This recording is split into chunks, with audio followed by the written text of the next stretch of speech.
Foxwood Guitars tenor 6-string guitar. What makes it a tenor? The scale length. The distance from this nut to this saddle is 23 inches. That's a few inches, 2.5 to 3 inches shorter than most guitars that you're bound to play. The nice thing about that is it puts the guitar in a higher register, and we tune it from A to A. But it's in standard tuning. You know, the intervals are the same as standard tuning on a guitar when you go E to E. But you can use all your chord shapes. You don't have to relearn an instrument to play a tenor guitar. It just happens to be a bit higher than what you might be used to.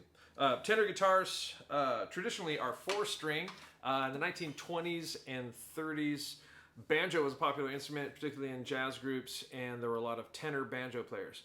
And eventually the sort of sound and the style of the banjo became less popular, and manufacturers like Gibson and Martin started making tenor guitars. It was exactly the same thing, except for it was in the shape of a guitar and it had the tone of a guitar, but it had those same 4 strings tuned in fifths, and tenor banjo players were able to make that jump without having to relearn an instrument.